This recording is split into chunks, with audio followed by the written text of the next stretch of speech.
Hello, ladies and gentlemen. Welcome to the show.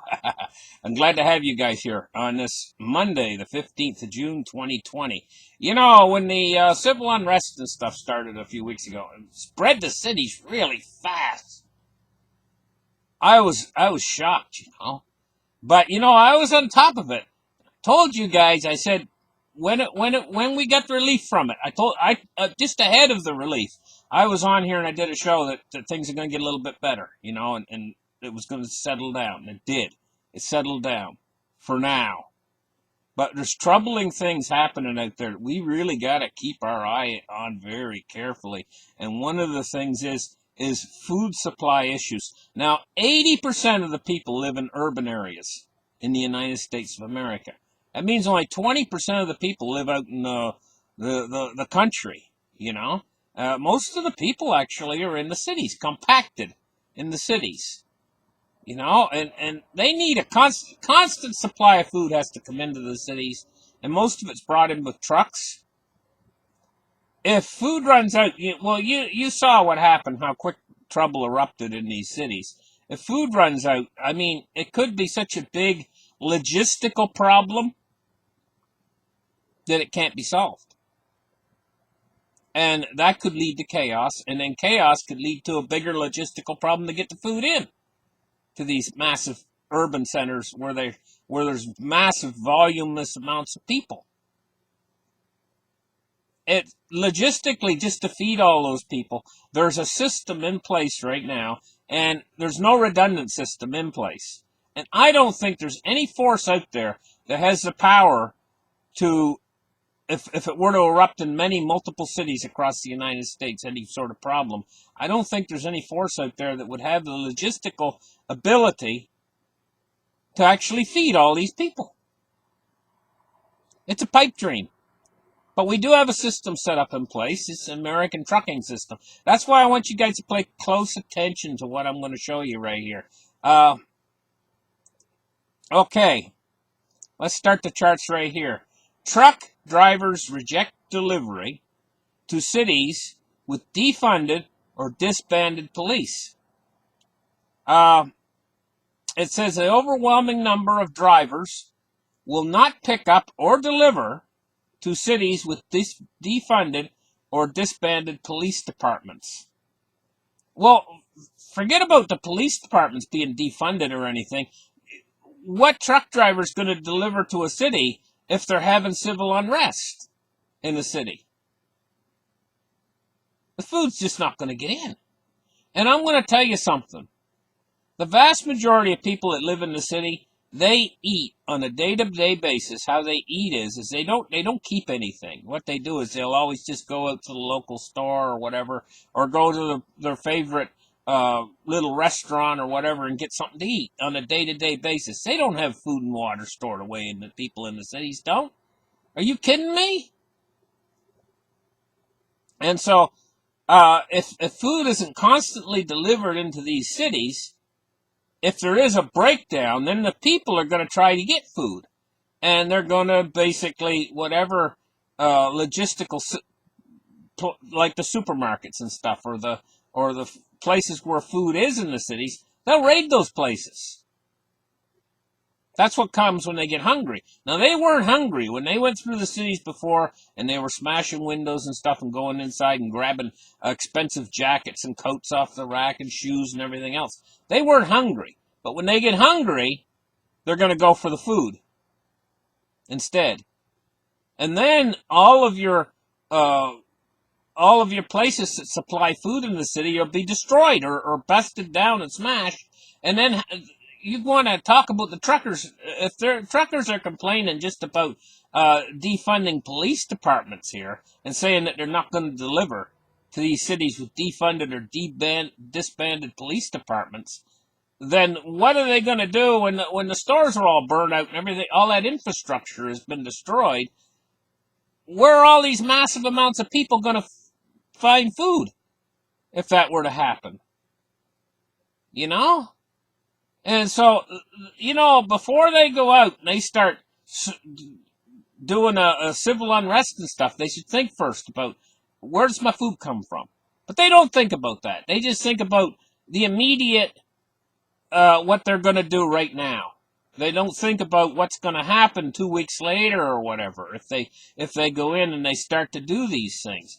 But right now, the situation's at a boiling point, all not just in America, but in almost every country on earth.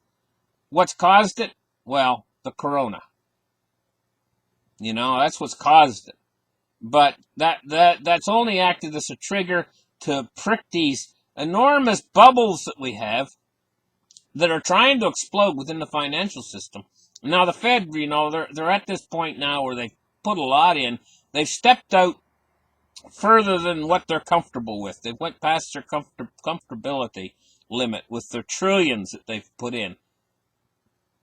Now at this point, it's all been saturated by the financial system. And yeah, it moved the stock market up a lot, and we see an awful lot of people trying to capitalize off of that with apps like an awful lot of people are in the stock market now with apps like Robinhood, you know, and they get these Robinhood traders. I think there's like 15 million of them or something. And yeah, they're not big time, not like the institutional investors, but you know, they add up. When you get millions of them out there, it adds up into big time, you know, big time investment. Anyway, let's get started. Let's open up the charts, Ray. Okay, charts are open. But let's take a look at gold. 17.19 is down $11.50. I notice that right now, while the market's moving down, gold's been moving down. So has cryptocurrency. Cryptocurrency's been following gold and silver. Market takes a little tumble, so does gold and silver. But here's the thing, that's going to change direction. If that market goes down too low, too big time, then all of a sudden you're going to see gold and silver start to shoot back up. And also there's a secondary effect here. Silver is in very short supply. If that silver price goes down too low, let's take a look at it right now. If this silver price goes down too low, you know what's going to happen? It's going to disappear, what's left. And even if it doesn't go down too low, it might still all disappear, what's left. As the turbulence starts to hit the financial system, people are going to want to hedge against the dollar. And, you know, there's not that much real silver to go around. It could disappear, all of it. And then nobody will sell. Even though there's a lot of silver out there, guys, being held in private hands, they ain't going to sell if the price is moving up really quick. You know, and it's in high demand.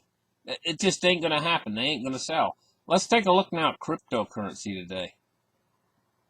What we're seeing is we're seeing $261 billion in the cryptocurrency industry with a $9,250 Bitcoin price, with a Bitcoin dominance of 65.2%. So we're seeing the Bitcoin dominance drop just a little bit. You know, this is the digital way now as a store of value in the digital form. You know, now we've all the way through history we've had a store of value in the physical metals, but now we have a store of value that's in the digital form, and that's what Bitcoin is. That's what it represents. How they break Bitcoin down is there's 99 million Satoshis in one Bitcoin. So if you buy one Bitcoin, you're not just getting one unit. You're getting 99 million. And in fact, they can actually move that decimal point out further, so that it's like 99 billion or whatever. And each one of those is a monetary unit called a Satoshi. Each individual monetary unit. And ultimately, I think there's going to be some point in the future, you know, where they do have to move the decimal point out, because Bitcoin becomes worth so much money that in the end, like, they're going to have to make the Satoshi so it's a fraction of a Satoshi.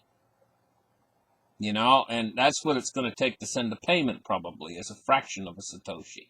A fraction of one Satoshi. Once Bitcoin becomes worth an awful lot of money. And I can see a tremendous amount of money in the future moving into this. Let's take a look at the Dow Jones Industrial Average. It's down 116 points. Now, last night, I was watching the Dow on the pre-market, and it was down 800 points. So it's made up an awful lot of ground to get up to 116 today, 25,489. Let's take a look at oil. Oil's down 43 cents, or 1.19%, at 35.83 for sweet light crude. U.S. Treasuries. We're looking at the long end of the yield curve falling, and in the middle of the yield curve rising, and the short end falling. We're looking at the U.S. 30-year at 1.43. It's down 1 basis point. Looking at the U.S. 10-year at 0.68, and it's down a half a basis point. So now let's take a look at the U.S. dollar index, 96.93, and it's been falling off today. The dollar, it's fell 0.37%, 96.95. Anyway, listen, you guys. Thank you for listening to this report. Like and subscribe. Give me a thumbs up. I'll catch you guys in the next show. Bye-bye.